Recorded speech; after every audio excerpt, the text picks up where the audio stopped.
আসলে দিন শেষে না আমাদের শান্তিটা অনেক বেশি জরুরি, কারণ কর্মব্যস্ত এই জীবনে যত কিছুই করি, যত ভালো প্রফেশনে থাকেন না কেন, আপনার ঘরে যদি শান্তি না থাকে তাহলে এর কোনো কিছুরই আসলে মূল্য নেই।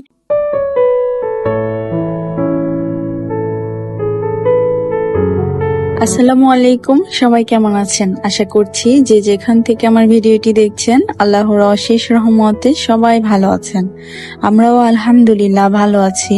চলে আসলাম বরাবরের মতো নতুন আরো একটি ব্লগ ভিডিও নিয়ে। আশা করছি ভিডিওটি আপনাদের কাছে ভালো লাগবে। একটু পরে দুপুরে রান্না বসাবো আর তারই প্রস্তুতি চলছে। একটু আগে দেখলাম যে আমার আদা রসুনের পেস্ট এগুলো শেষ হয়ে গিয়েছে, আর সেজন্যই আদা রসুন ভালো করে কেটে ধুয়ে পরিষ্কার করে নিয়ে ব্লেন্ড করে নিচ্ছি। আমি সাধারণত একবারের জন্য বেশি করে ব্লেন্ড করে রাখি এবং যতটুকু প্রয়োজন হাতের কাছে রেখে দেই। বাড়তিটুকু একটা বক্সে ভরে বা একটা কন্টেনারে ভরে ডিপ ফ্রিজে রেখে দেই, এতে করে খাবারের গুণাগুণ একটু নষ্ট হয় না এবং অনেক দিন যাবত ভালো থাকে। আমি সাধারণত এই টেকনিকই ফলো করি। তো আদা রসুন ব্লেন্ড করা হয়ে গিয়েছে, এবার আমার রেগুলার রান্নার জন্য যতটুকু লাগবে সেটুকু তো হাতের কাছে রেখে দিব এবং যতটুকু বেশি ততটুকু একটা কন্টেনার বক্সে ভরে নিচ্ছি এবং ডিপ ফ্রিজে রেখে দিব একটু পর। তারপরে মোটামুটি হাতের কাজ গুছিয়ে রান্না বসিয়ে দিব।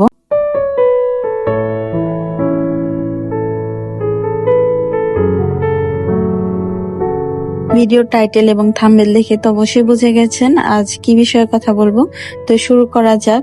আসলে এই যে সংসারে অশান্তির যে ব্যাপারটা, এটি কিন্তু প্রতিনিয়ত আমাদের সাথে ঘটে যাচ্ছে। তো এর থেকে পরিত্রাণের উপায় আসলে আমাদের জানা খুব বেশি জরুরি, কারণ প্রতিটি মানুষের সবচেয়ে আপন হলো তার পরিবার। সবাই চায় তার পরিবার নিরাপদ থাকুক, ভালো থাকুক। একজন মানুষ তার পরিবারের জন্য অনেক ত্যাগ স্বীকার করে, তবুও দিন শেষে দেখা যায় ঘরে অশান্তি ও কলহ বিবাদ খুব বড় আকার ধারণ করেছে। শয়তানের প্ররোচনাই মূলত ঘরের এসব অশান্তি ও কলহ বিবাদের মূল কারণ। আর শয়তানের ধোঁকা প্ররোচনা থেকে মুক্ত থাকতে কোরআন সুন্নাহর নির্দেশনা অনুযায়ী আমল ও দুয়ার কোনো বিকল্প নেই।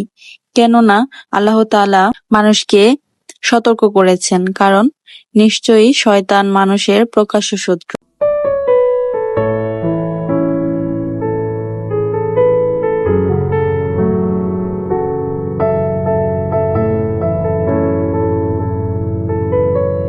ব্যক্তি, পরিবার ও সমাজ জীবনে শয়তানই আসলে মানুষের চিরশত্রু। যে ঘরে শয়তান প্রবেশ করে বা যে মজলিসে প্রবেশ করে, ওই ঘরের পরিবেশকে সমূলে বিনষ্ট করে দেয়। পরিবারের সদস্যদের মাঝে সৃষ্টি করে শত দ্বিধা বিভক্তি, যা মানুষের সুখ, শান্তি ও স্থিতিশীলতা একেবারে নষ্ট করে দেয়, ধ্বংস করে দেয় সুন্দর আত্মসামাজিক অবস্থান। ইদানিং পরিবারে বিভিন্ন ধরনের দ্বন্দ্ব কলহ এত পরিমাণে বেড়ে চলেছে যা আসলে ধারণা করার বাইরে। আর তাই আমাদের উচিত ঘরের সৃষ্ট অশান্তি দূর করতে, ঘরকে শয়তানের আক্রমণ থেকে মুক্ত রাখতে সুন্নতের অনুসরণে কিছু দোয়া এবং আমল করা অনেক বেশি জরুরি। আর তার মধ্যে পরিবারের একজন আরেকজনের প্রতি অনেক বেশি সম্মান প্রদর্শন করা সব থেকে বেশি দরকার। কেননা আমাদের পরিবারে ইসলামী বিধান অনুযায়ী একজন আরেকজনের ওপর সালামের যে একটা প্রচলন, সেটা আমরা চাইলে শুরু করতে পারি। এতে করে একজনের প্রতি আরেকজনের সম্মানবোধ অনেক গুণ বেড়ে যায় এবং চাইলেও তাকে একটা কড়া কথা বলতে ইচ্ছে করবে না, কারণ তার প্রতি একটা সম্মানবোধ কাজ করবে। এ থেকেই আমাদের পরিবারের যে একটা ফাটল, সেটা আসলে ধীরে ধীরে অনেকটা কেটে যেতে সাহায্য করবে।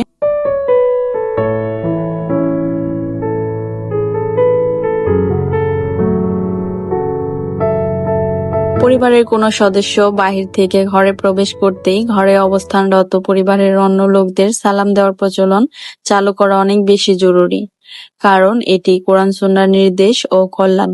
এবং ঘর থেকে বাহিরে যাওয়ার সময় দোয়া পড়া এবং ঘরের ভিতরে প্রবেশ করার সময় দোয়া পড়া, এবং আমাদের কিন্তু প্রতিটি কাজেই, দৈনন্দিন কাজের প্রত্যেকটা কাজের শুরুতে দোয়া পড়া অনেক বেশি জরুরি। তো সেগুলো আমরা যদি মেনে চলি তাহলে আমাদের মধ্যে শয়তানের কোনো কুপ্রেরণাই কাজ করবে না, কারণ আমরা কোরআন সুন্নাহর আলোকে থাকলে এমনিতেই আমাদের ভেতরটা অনেক বেশি পবিত্র হয়ে যাবে। আর আল্লাহর রহমত তো অবশ্যই থাকবে ইনশাআল্লাহ। এবং সেই সাথে খাবার গ্রহণের আগে পরে দোয়া পড়া। এছাড়াও আমাদের উচিত সূরা বাকারা তেলাওয়াত করা। সবসময় সম্ভব না হলেও অন্তত দিনে একবার বা দিনের শুরুতে যে ফজরের নামাজটা পড়া হয় সেই সময় অন্তত একবার পড়া। তাছাড়া মোবাইলেও চাইলে সূরা বাকারা তিলাওয়াতটা ছেড়ে দিতে পারেন ইউটিউবে গিয়ে। এতে করে ঘরের যে একটা অন্যরকম প্রশান্তি সেই প্রশান্তিটা কিন্তু চলে আসে এবং আল্লাহর রহমত বর্ষিত হতে থাকে। রাসূল সাল্লাল্লাহু আলাইহি ওয়াসাল্লাম বলেছেন, সবকিছুরই একটি চূড়া থাকে আর কোরআনের চূড়া হলো সূরা আল বাকারা। তো বোঝাই যাচ্ছে সূরা বাকারার কত বেশি ফজিলত। অবশ্যই আমাদের এই আমলগুলো মেনে চলা অনেক বেশি জরুরি।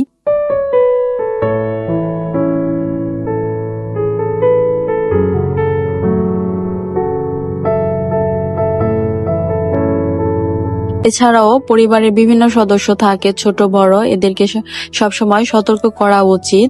যেমন বিনোদনের অনেক মাধ্যম থাকে, তার মধ্যে যেন তার বিনোদন নিতে গিয়ে অশ্লীলতায় জড়িয়ে না পড়ে। এর মধ্যে যেমন গান বাজনা, এগুলো কিন্তু ইসলামে হারাম। এছাড়াও আরো বিভিন্ন রকমের সরঞ্জাম রয়েছে যেগুলো আসলে আমাদের মুসলিমদের জন্য একেবারেই হারাম এবং নাজায়েজ। কারণ গান বাজনা হলো শয়তানের আওয়াজ। এটা থেকে যতটা দ্রুত সম্ভব আমাদের দূরে সরে আসা ভালো।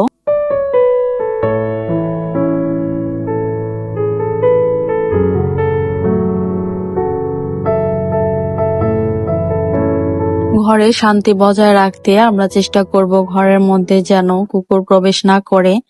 কুকুরের প্রবেশ থেকে আমরা সাবধান থাকার চেষ্টা করব এবং ঘরে ছবি ও জীবজন্তুর মূর্তি এগুলো যাতে কোনোভাবে না থাকে সেদিকে আমাদের খেয়াল রাখতে হবে। এছাড়াও নিয়মিত ইস্তেগফার, দরুদ শরীফ, সূরা ইখলাস, ফালাক ও নাস পাঠ করা এবং ঘরে সালামের প্রচলন করাও জরুরি, যা শান্তিময় পরিবেশ বজায় রাখতে অনেক বেশি সাহায্য করে। তো আল্লাহ তাআলা আমাদের সঠিক বুঝদান করার তৌফিক দান করুক এবং নিয়মিত কোরআন ও সুন্নাহর আলোকে দোয়া ও আমল করার তৌফিক দান করে দিক এবং আমাদের প্রত্যেকের ঘরে, সংসারে, পরিবারে যেন আল্লাহ তাআলার রহমত বজায় রাখার তৌফিক দান করে দিন। আমিন।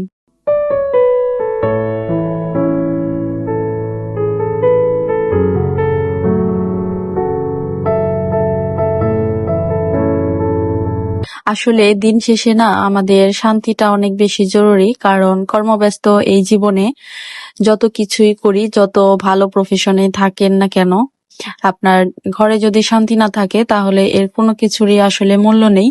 তো আমরা আসলে চাইবো দিন শেষে আমরা যেন ভালো থাকি, শান্তিতে থাকি, নিজে ভালো থাকি এবং অন্যকেও ভালো থাকতে সাহায্য করি। এই হচ্ছে আমাদের উদ্দেশ্য।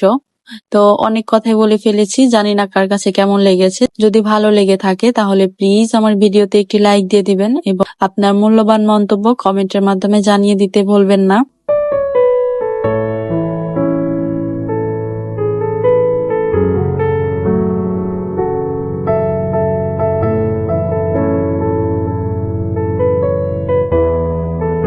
আমি সাধারণত রান্না বান্নার পরেই গোসল করে নামাজ পড়ে থাকি, আর সেজন্য রান্নাটা একটু আগে থেকেই শুরু করি। আর এরই মধ্যে রান্না হয়ে গিয়েছে, গোসল করে নামাজ পড়ে তারপর আসলে খাওয়া দাওয়া করব। আর এখানে একটু ঘোরাফেরার ভিডিও ছিল গত কয়েকদিন আগের, আজ আসলে ঘুরতে যাইনি, এই ভিডিওটি কয়েকদিন আগের ছিল। তবে এখানে জুড়ে দিয়েছি যাতে দেখতে ভালো লাগে। আর আপনাদের কাছে কেমন লাগলো অবশ্যই আমাকে জানাবেন। এটি ছিল সাধারণত বাচ্চাদের বিনোদনের একটি পার্ক। এখানে যাওয়ার উদ্দেশ্যই ছিল আয়মানের জন্য, যাতে সে একটু মজা পায় বা এনজয় করে। তো একটু ঘোরাফেরার পর আমরা কিছু খাবার অর্ডার দিলাম, একেবারে হালকা পাতলা, যেহেতু দুপুরে খাবার খেয়ে আসছি বাসায় থেকে।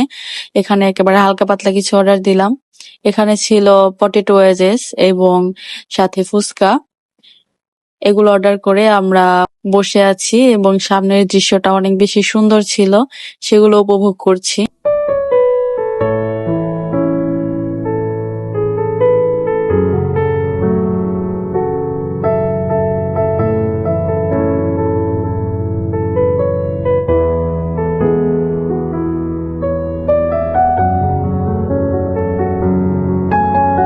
এরপর খাওয়া দাওয়া সেরে আমরা বাসায় চলে এসেছি। বিদায় নিচ্ছি আজ এখানেই। সবাই ভালো থাকবেন, সুস্থ থাকবেন।